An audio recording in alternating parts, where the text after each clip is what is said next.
Good evening all of you. कैसे हैं आप सभी? मैं माधुरी वेलकम करती हूँ आप सभी का अपने इस एमडी लो क्लासेस के चैनल पे। आज हम जो पढ़ने वाले हैं बीएनएस में नए सेक्शंस ऐड किए गए हैं। मतलब कि पुरानी आईपीसी जब अपने पढ़ते थे 1860 की, तब उसमें ये सेक्शंस नहीं थे। अब ये बीएनएस में नए ऐड किए गए हैं। अब देखो, जो चीज नई ऐड की गई है वो तो एग्जाम में पूछी जाएगी, तो इसीलिए हर एक पॉइंट को ध्यान से समझना कि ये सेक्शन क्या कहता है। उससे पहले बीएनएस की जो एमसीक्यूज की सीरीज है ओनली मेंबर्स के लिए, वो स्टार्ट हो चुकी है। उस पे एक लेक्चर अपलोड हो चुका है सेक्शन 1 एंड 2 का। तो अभी तक आपने बीएनएस की एमसीक्यूज नहीं ज्वाइन की है, फटाफट ज्वाइन कर लो। ओनली 59 रुपीज में आपको ये सीरीज मिल जाएगी। चलिए स्टार्ट करते हैं।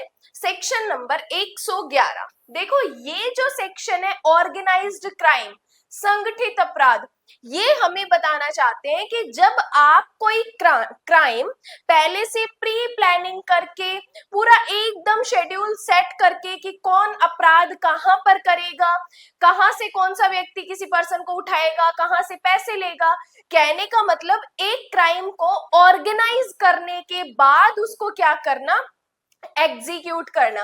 जैसे एग्जांपल देती हूँ, अगर आपने मनी हाइस्ट सीरीज देखी है तो उसमें भी इन्होंने ऑर्गेनाइज्ड क्राइम किया था। बर्लिन एक सीरीज आई है जिसमें भी ऑर्गेनाइज्ड क्राइम होता है। इवन धूम 3 जो आई थी उसमें भी ऑर्गेनाइज्ड क्राइम होता है। तो पहले से ही किसी अपराध की पूरी प्लानिंग करके उसके बाद उसको एग्जीक्यूट करना, उसमें जितने भी मेंबर होते हैं वो सारे के सारे मेंबर किसके लिए, ऑर्गेनाइज्ड क्राइम, संगठित अपराध के लिए लायबल होते हैं। चलिए स्टार्ट करते हैं। देखो, संगठित अपराध किन किन बातों के बारे में हो सकता है वो भी हमें बताया। स्टार्ट करते हैं कि किसी संगठित अपराध, सिंडिकेट। अब देखो, इसमें वर्ड यूज किया है सिंडिकेट। इसका मतलब होता है कि कोई बिजनेस यूनियन, व्यवसाय संघ में जितने भी मेंबर होते हैं वो भी इसमें इंक्लूड होते हैं। कि किसी संगठित अपराध सिंडिकेट के सदस्य के रूप में या ऐसे सिंडिकेट की ओर से एकल रूप में, या तो सभी मेंबर या वो एक सिंगल या संयुक्त रूप से सामान्य मति से कार्य करने वाले किसी व्यक्ति या व्यक्तियों के समूह को कोई सतत विरुद्ध क्रियाकलाप। अब ये सतत विरुद्ध क्रियाकलाप जो होते हैं, इसके बारे में मैं एक्सप्लेनेशन दिया है कि ये कंटिन्यूइंग अनलॉफुली एक्टिविटीज होती है जो कि चालू रहती है, जिसमें व्यापारण, डकैती, यान चोरी मतलब व्हीकल एक्ट, एक्सटोर्शन, भूमि हथियाना, संविदा पर हत्या करना, आर्थिक अपराध, साइबर अपराध, साइबर क्राइम्स भी इंक्लूड कर दिए, व्यक्तियों, औषधियों, हथियारों, अवैध माल्य सेवाओं का दुर्व्यापार या वेश्यावृत्ति या फिरौती के लिए मानव दुर्व्यापार शामिल है। अब इन्होंने संगठित अपराध में, ऑर्गेनाइज्ड क्राइम में कौन कौन सी चीजें इंक्लूड है, इन्होंने सब ऑलमोस्ट ऑफेंसेस इसमें इंक्लूड कर दिए। कि चाहे व्हीकल्स की चोरी है, चाहे वेश्यावृत्ति का काम है, प्रोस्टिट्यूशन का, चाहे इसमें कॉन्ट्रैक्ट पर किसी पर्सन को मारना, भूमि की हड़प करना, भूमि को हथियाना, या फिर कोई इलीगल माल के लिए जो चीजें हैं वो भी इसमें इंक्लूड की गई है। अब देखो, यहाँ पर ये जो काम किया जा रहा है वो डायरेक्ट भी हो सकता है, इनडायरेक्ट भी हो सकता है, प्रत्यक्ष तरीके से भी हो सकता है, अप्रत्यक्ष तरीके से भी हो सकता है। से तात्विक फायदा, जो भी बेनिफिट मिलने वाला है, जिसके अंतर्गत वित्तीय फायदा भी है, फाइनेंशियल बेनिफिट भी होता है, प्राप्त करने के लिए हिंसा, हिंसा की धमकी, अभित्रास, उत्पीड़न या अन्य विधि विरुद्ध साधनों द्वारा संगठित अपराध का गठन करेगा। कि कोई भी मेंबर जो सिंडिकेट का या तो खुद एकल मेंबर हो सकता है या उनका पूरा ग्रुप हो सकता है, ये सारे काम करते हैं किस लिए, ताकि वो फाइनेंशियल बेनिफिट ले सके। अब उसमें वो क्या करते हैं, लोगों के साथ हिंसा भी करते हैं, लोगों को दबाव भी क्रिएट करते हैं, अभित्रास भी करते हैं। तो जब कोई मेंबर, कोई ग्रुप मिलके एक क्राइम को ऑर्गेनाइज तरीके से एग्जीक्यूट करते हैं, वो क्या होता है, और संगठित अपराध या ऑर्गेनाइज्ड क्राइम होता है।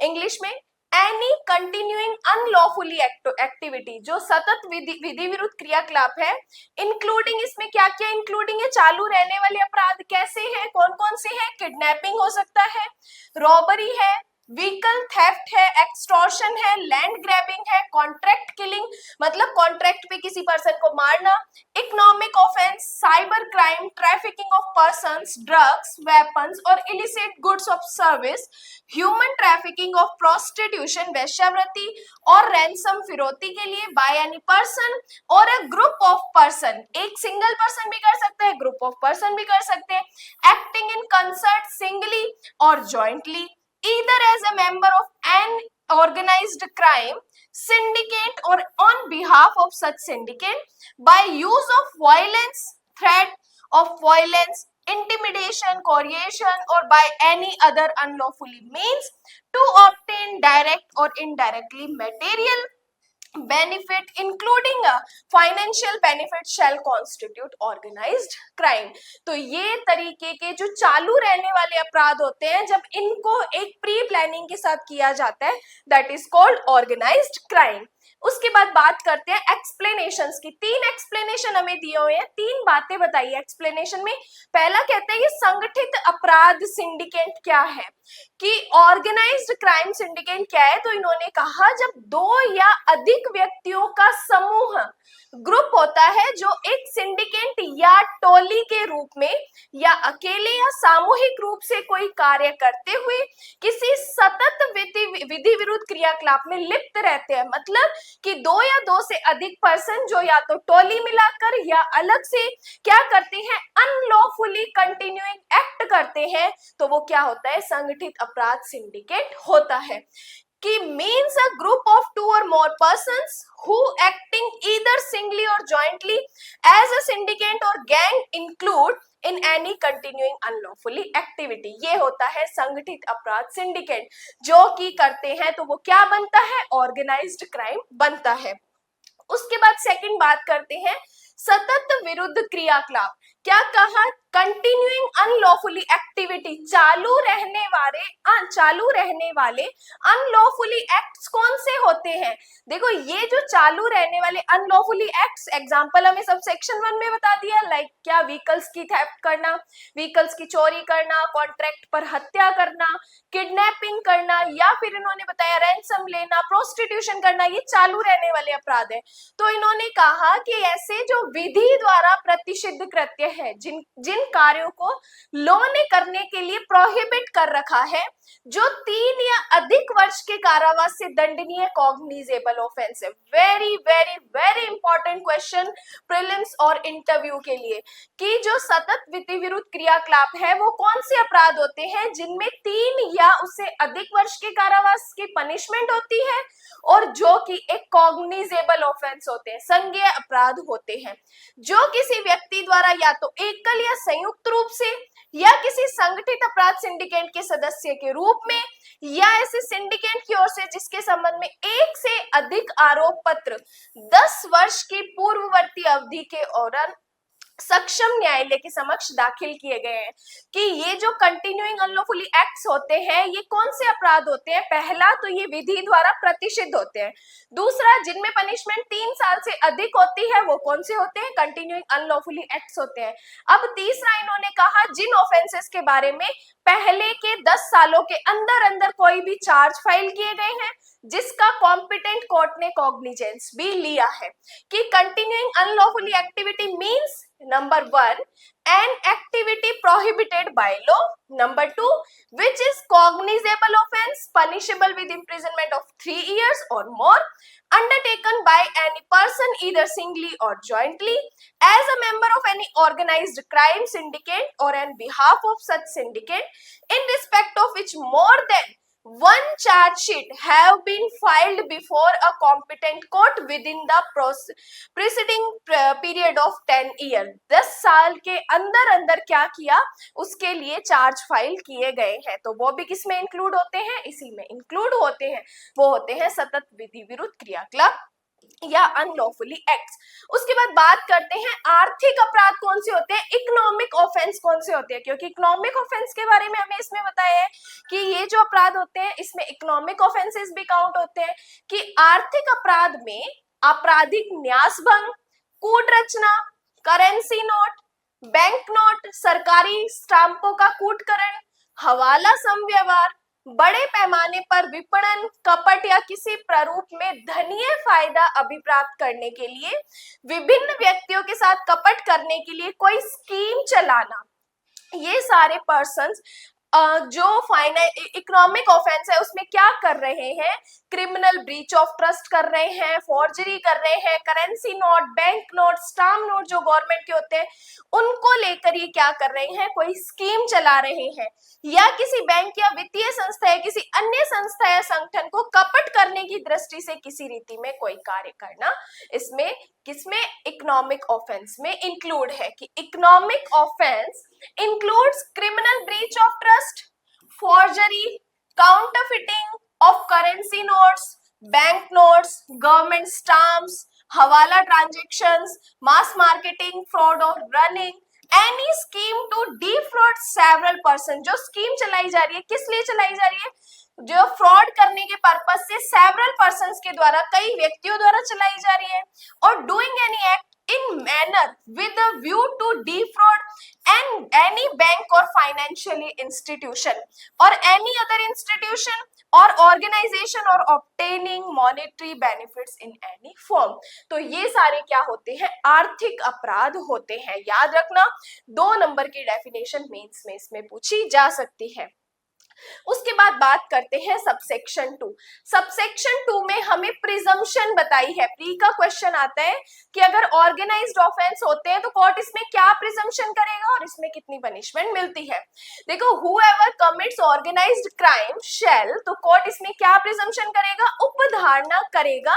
2 बातें बताइए। नंबर 1, यदि ऐसे अपराध के परिणाम स्वरूप किसी व्यक्ति की डेथ हो जाती है, आपने ऑर्गेनाइज्ड क्राइम किया, उसके दौरान अगर किसी पर्सन की डेथ हो जाती है तो उसको डेथ पनिशमेंट या लाइफ इम्प्रिजनमेंट से दंडित किया जाएगा, और ऐसा जुर्माना भी देना पड़ेगा जो 10 लाख से कम का नहीं होगा। आपने ऑर्गेनाइज्ड क्राइम किया, उसमें किसी पर्सन की डेथ हो गई, तो आपको कितनी पनिशमेंट, आपको डेथ पनिशमेंट, लाइफ इम्प्रिजनमेंट और 10 लाख तक का जुर्माना तो भुगतना ही पड़ेगा। मिनिमम 10 लाख है, कोर्ट इस 10 लाख को आगे भी एक्सटेंड कर सकता है कि if such offence has resulted in the death of any person, be punished with death or imprisonment for life and shall also be liable to fine which shall not be less than 10 lakh rupees. तो 10 लाख का जुर्माना भी आपको भुगतना पड़ेगा।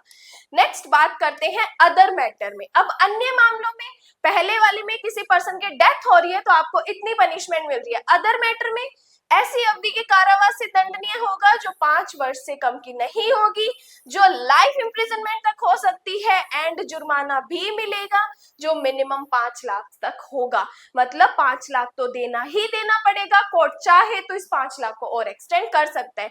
तो पहले में डेथ होने पर वो पनिशमेंट डेथ मिलेगी, और अदर मैटर में मिनिमम 5 साल जो मैक्सिमम लाइफ इम्प्रिजनमेंट तक हो सकता है, और 5 लाख रुपए तक जुर्माना भी भुगतना पड़ेगा।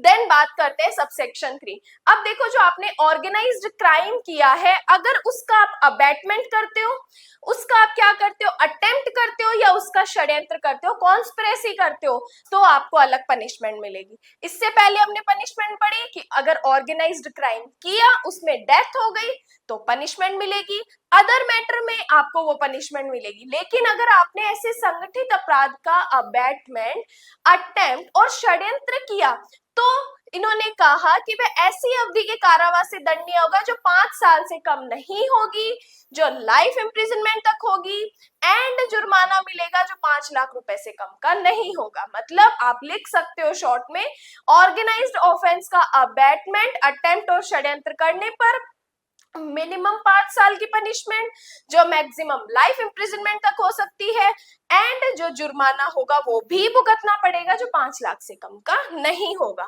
तो whoever abets, attempts, conspires of knowing, facilitates the commission of an organized crime, तो shall be punished with imprisonment for a term which shall not be less than 5 years, but which may extend to imprisonment for life, and shall also be liable to not less than 5 lakh rupees. तो minimum 5 lakh का जुर्माना आपको मिलेगा ही मिलेगा। Next बात करते हैं subsection 4 की।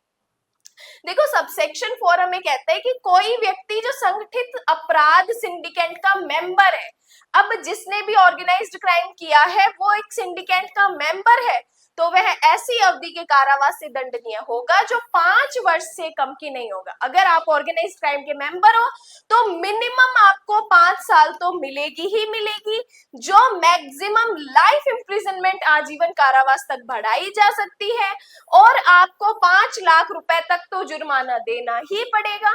कोर्ट चाहे तो इसको एक्सटेंड भी कर सकता है कि any person who is a member of an organised crime syndicate shall be punished with imprisonment for a term which shall not be less than 5 years and which may extend to imprisonment for life and shall also be liable to fine which shall not be less than 5 lakh rupees। तो कम से कम आपको 5 साल मिलेगा, max to max 6 को life imprisonment तक बढ़ाया जा सकता है और 5 लाख तक जुर्माना आपको मिलेगा ही मिलेगा।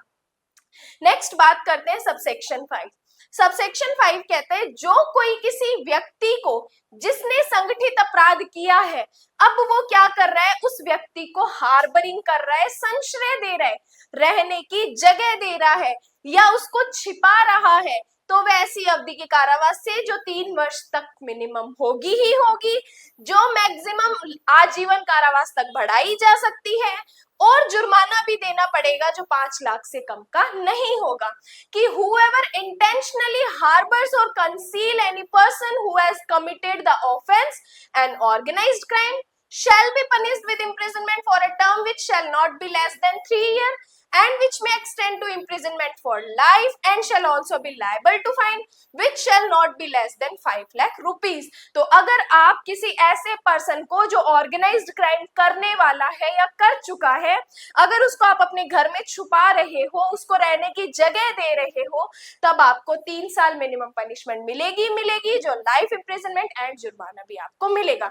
लेकिन परंतु कहते हैं अगर ऐसा संश्रय, रहने की जगह, हार्बरिंग हस्बैंड द्वारा वाइफ को दी जाती है या वाइफ द्वारा हस्बैंड को दी जाती है, तो ना तो हस्बैंड लाइबल होगा और ना ही वाइफ लाइबल होगी।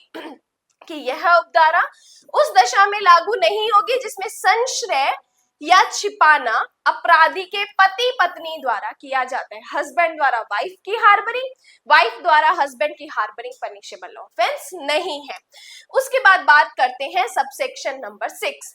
सबसेक्शन 6 कहते हैं जो कोई संगठित अपराध कारित किए जाने से या किसी संगठित अपराध के आगमों से व्युत्पन्न या अभिप्राप्त संगठित अपराध के माध्यम से अर्जित की गई किसी संपत्ति पर कब्जा रखता है। आपने ऑर्गेनाइज्ड क्राइम किया, उससे अगर आपको कोई प्रॉपर्टी मिलती है और उस प्रॉपर्टी पर आप कब्जा रखते हो, तो आपको कितनी पनिशमेंट मिलेगी, 3 साल मिनिमम मिलेगी मिलेगी, जो मैक्सिमम लाइफ इंप्रिजनमेंट तक हो सकती है, एंड जुर्माना भी मिलेगा जो 2 लाख से कम का नहीं होगा। कि अगर आपने ऑर्गेनाइज्ड अपराध किया, संगठित अपराध किया, उसमें अगर आपको कोई प्रॉपर्टी मिलती है और उस प्रॉपर्टी को आप रखते हो, तो मिनिमम 3 साल, मैक्सिमम आजीवन कारावास और 2 लाख का जुर्माना तो देना ही देना पड़ेगा। ये कहता है सबसेक्शन 6। उसके बाद बात करते हैं सबसेक्शन 7। सबसेक्शन 7 ने कहा कि यदि कोई व्यक्ति संगठित अपराध सिंडिकेट का मेंबर, क्या कहा, अब सदस्य की बात कर रहा है, सदस्य की ओर से या किसी भी समय ऐसी किसी मूवेबल या इमूवेबल प्रॉपर्टी, जंगम या स्थावर संपत्ति को कब्जे में रखता है, पोजेशन में रखता है। मतलब ऑर्गेनाइज्ड क्राइम का मेंबर अब क्या कर रहा है, किसी मूवेबल या इमूवेबल प्रॉपर्टी को अपने कब्जे में रख रहा है, जिसका वह न तो अकाउंट दे रहा है, लेखा भी नहीं दे रहा, वह ऐसी अवधि के कारावास से दंडनीय होगा जो 3 साल से कम की नहीं होगी, लेकिन जो 10 साल तक की हो सकेगी। मिनिमम 3 साल को हम 10 साल तक बढ़ा सकते हैं, एंड जुर्माना भी आपको देना पड़ेगा जो 1 लाख रुपए से कम का नहीं होगा। मिनिमम 1 लाख जुर्माना होगा ही होगा। अब कोर्ट की डिस्क्रिशन पावर है कि इस 1 लाख को और कितना बढ़ा सकती है। तो संगठित अपराध के मेंबर के द्वारा अगर कोई मूवेबल या इमूवेबल प्रॉपर्टी का पोजेशन रखा जाता है जिसका वो अकाउंट नहीं दे सकता, तो मिनिमम 3 साल, मैक्सिमम 10 ईयर एंड जुर्माना जो कि 1 लाख रुपए से कम का नहीं होगा। If any person on behalf of a member of an organised crime syndicant is or at any time has in possession of movable or immovable property which he cannot satisfactorily account for shall be punishable with imprisonment for a term which shall not be less than 3 years but which may extend to imprisonment for 10 years and shall also be liable to fine which may extend to not less than 1 lakh rupees. तो 1 लाख तक तो जुर्माना आपको देना ही देना पड़ेगा। तो ये टोटल हम इस ऑर्गेनाइज्ड क्राइम के 7 सबसेक्शंस पढ़ते हैं, जो कि 7 के 7 सबसेक्शंस हमारे लिए वेरी वेरी वेरी इंपॉर्टेंट, क्योंकि नया सेक्शन है तो एग्जाम में आएगा ही आएगा, प्री मेंस इंटरव्यू तीनों में। अब देखो आप यहाँ तक आ गए हो, तो अगर आपको नहीं पता कि बीएनएस की एमसीक्यू सीरीज भी चल रही है, आज हम सेक्शन 111 पर पहुंच चुके हैं। इट मींस हम चैप्टर से लेके सेक्शन 111 तक हमने पूरा बीएनएस पढ़ लिया है। आगे भी ये सीरीज ऐसे ही कंटिन्यू रहेगी। इसके अलावा जो बीएनएस के एमसीक्यूज है उसकी सीरीज ओनली मेंबरशिप के लिए स्टार्ट हो चुकी है। आपने परचेज नहीं की तो फटाफट बाय कर लीजिए और साथ के साथ बीएनएस के एमसीक्यूज भी करते जाइए। अब ये बीएनएस के एमसीक्यूज आपको 4 या 5 क्लास नहीं मिलने वाली, 1000+ क्वेश्चन हम इसमें करने वाले हैं, जिसके बाद आपको कोई बुक परचेज करने की नीड नहीं है। अब जो भी आप मेंबर बनते हो, मेंबरशिप लेने के बाद आप मुझे व्हाट्सएप पे अपनी डिटेल शेयर कर दीजिए, क्योंकि ओनली मेंबरशिप का एक अलग से ग्रुप बन रहा है। और अब देखो आप मेंबर बनते हो तो आपको बीएनएस के एमसीक्यूज के अलावा भी बहुत बेनिफिट मिलने वाले हैं। लाइक अगर कोई 20 नंबर का कोई क्वेश्चन है तो उसको आपको आंसर राइटिंग कैसे करनी है, कितना लिखना है, क्या क्या चीजें लिखनी है, वो भी उसके लिए भी एक सेपरेट अलग से लेक्चर आएगा। जो जो questions mains point of view के लिए वेरी इंपॉर्टेंट है उसकी आंसर राइटिंग भी आपको सिखाई जाएगी। उसके अलावा भी टाइम टू टाइम बहुत सारे बेनिफिट इसके मिलने वाले हैं। तो फटाफट मेंबरशिप ज्वाइन कर लो, मुझे व्हाट्सएप पे कांटेक्ट कर लो। व्हाट्सएप का कांटेक्ट नंबर है 7732922949। इस कांटेक्ट पे आप मुझे अपनी डिटेल्स मेंबरशिप लेने के बाद शेयर कर सकते हैं। मैं आपको एक मेंबरशिप वाले ग्रुप में ऐड कर दूंगी। एंड वीडियो अच्छी लगी हो तो लाइक कर दिया करो एंड कमेंट्स ड्रॉप कर दिया करो। Thank you so much.